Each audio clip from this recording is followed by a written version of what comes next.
Allahumma salli ala sayyidina Muhammad wa asghiri zalimin biwalimin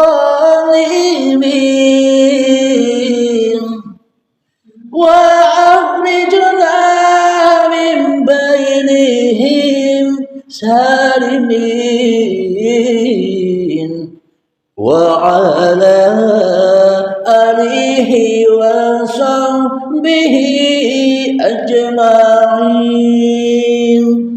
Hati kita adalah tiadanya pengakuan bahwa hidup dan badan ini diri manusiamu.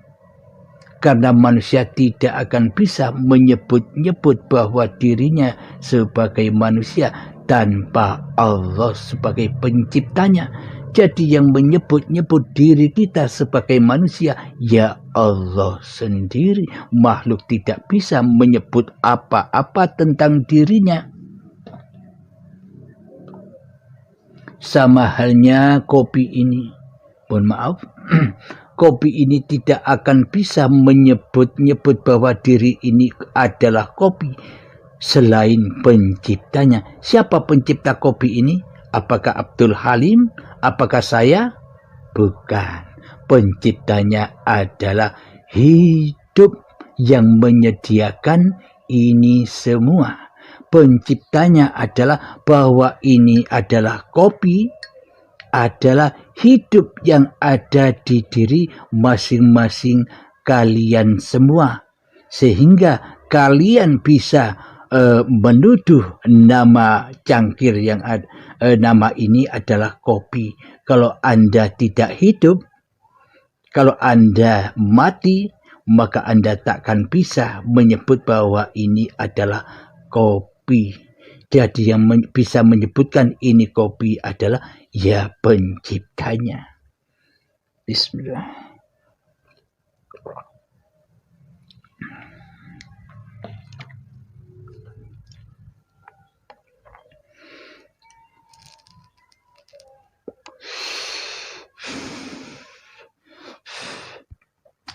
Jadi apakah rahasia masjid yang ada di muka bumi ini seluruhnya berkiblat kepada induknya? Seluruhnya masjid-masjid yang ada di muka bumi ini, bangunan-bangunan masjid yang ada di muka bumi ini berkiblat pancar lurus kepada kiblatnya, yakni Masjidil Haram dan Baitullah yang ada di kota Mekah sana. Jadi pada intinya dulur papat limo pancar. Masjid yang ada di sebelah utara, masjid yang ada di sebelah timur, masjid yang ada di sebelah selatan, dan masjid yang ada di sebelah barat, semuanya pancar menuju kiblatnya, yakni menuju Masjidil Haram. Jadi dulur papat limo pancar, pancarnya kiblatnya kepada Baitullah yang ada di Mekah sana secara dohiriyah, secara syariatnya. Kalau di luar diri, dulur papat limo pancar, ya begitu. Masih 4 sedikit. Pada intinya bukan 4 masjid itu. Masjid itu berbilion-bilion-bilion-bilion-bilionan yang harus dikiblatkan kepada pancarnya, yakni, mari kita sebutkan masjid-masjid yang berbilion-bilion itu. Contoh,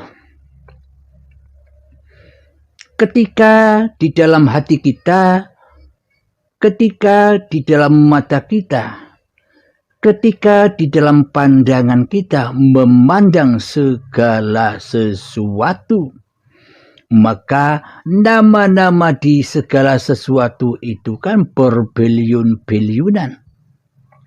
Ada nama rumah dohir, ada nama bangunan dohir, ada masjid-masjid dohir, ada nama gunung-gunung yang banyak namanya, ada langit, ada bintang-bintang yang banyak namanya, ada planet-planet yang banyak namanya, ada pakaian-pakaian yang banyak namanya, ada makanan-makanan yang beraneka ragam nama-namanya.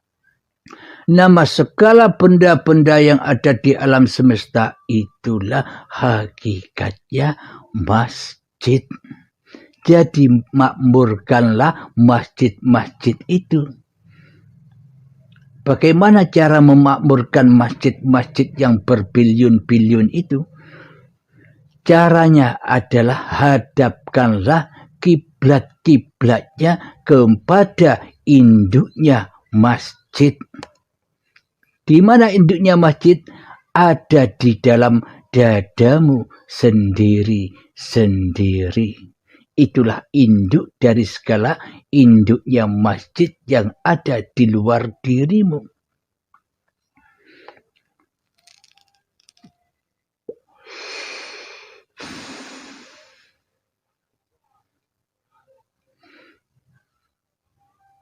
Ilustrasinya begini. Ini yang bisa memahami hanyalah orang-orang yang sudah dikehendaki Allah saja. Namun saya ungkap dan ceritakan saja. Siapa tahu nanti Anda pun juga dikehendaki Allah. Ketika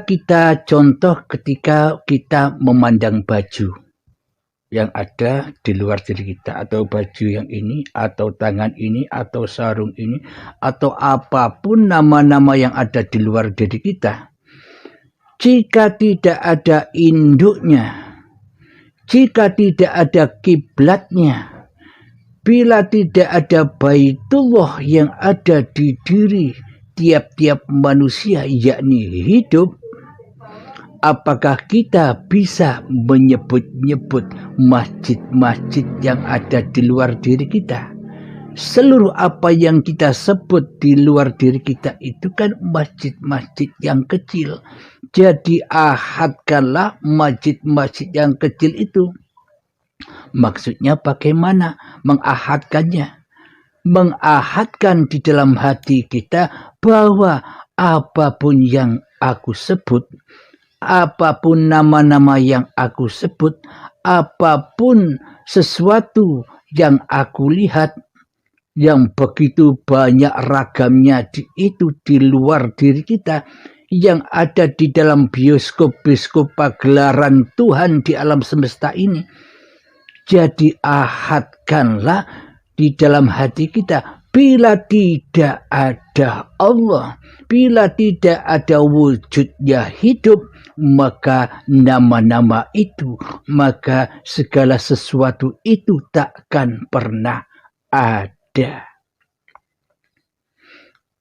Itulah cara menghadapkan masjid-masjid yang berbiliun-biliun yang di luar diri itu kita, menghadap ke pusarnya, menghadap kepada kiblatnya. Jadi ilustrasinya inilah Baitullah. Jadi yang dari depan, dari samping kanan, samping kiri, di belakang kita, itulah dulur papatnya. Maka dulur papat itu dilebur ke pancernya, dikembalikan ke pancernya, yakni yang di tengah-tengah ini. Nah, inilah filmnya. Bila tak ada filmnya, maka tidak akan bergelar biskupnya.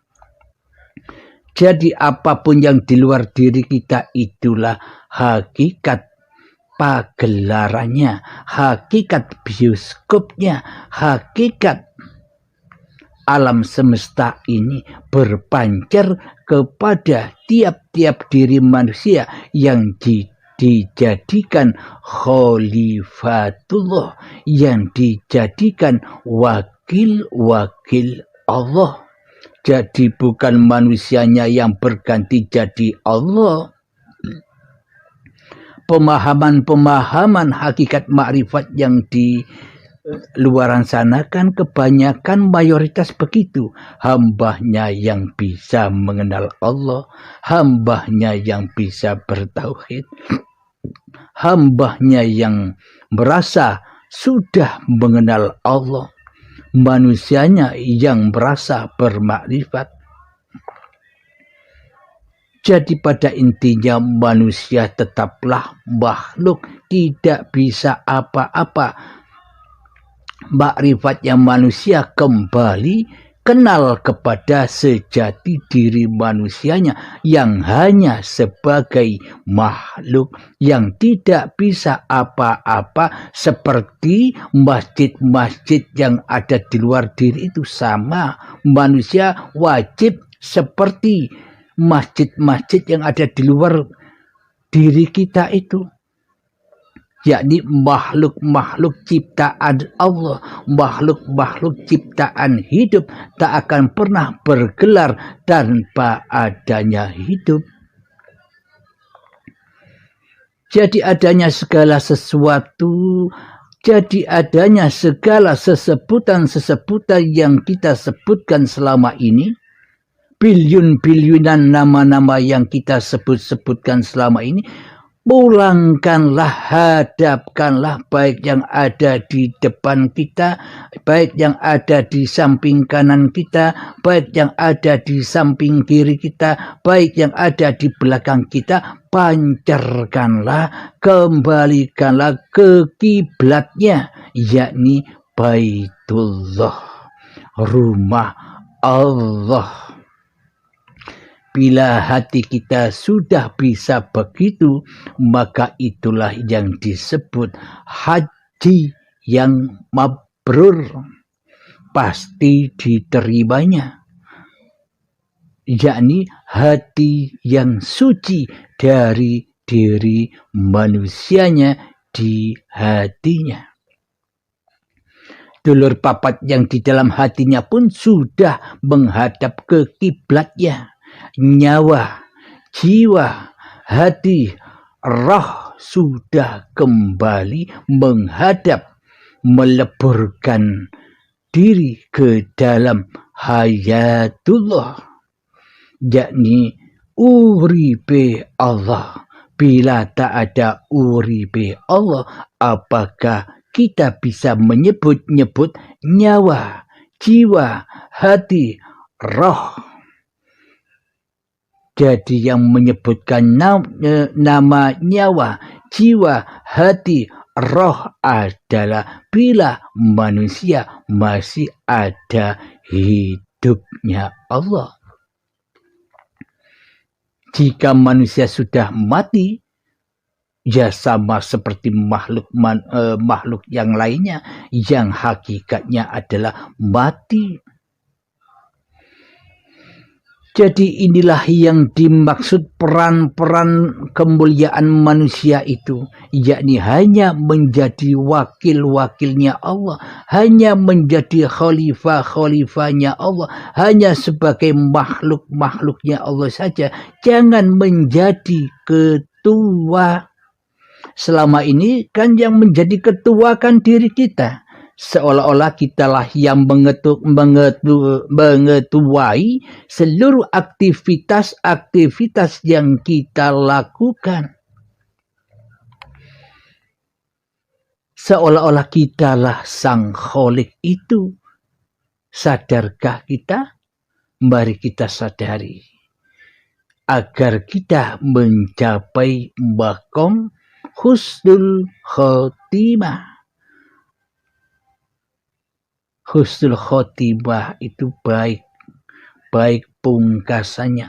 Pungkasi hidupmu, akhiri hidupmu dengan la ilaha illallah. Bukan ucapan ini, tapi hati yang mengaplikasikan la ilaha illallah. Bila sudah demikian, mengqala la ilaha illallah, maka dakhalal jannah, maka sudah ada di dalam surganya Allah.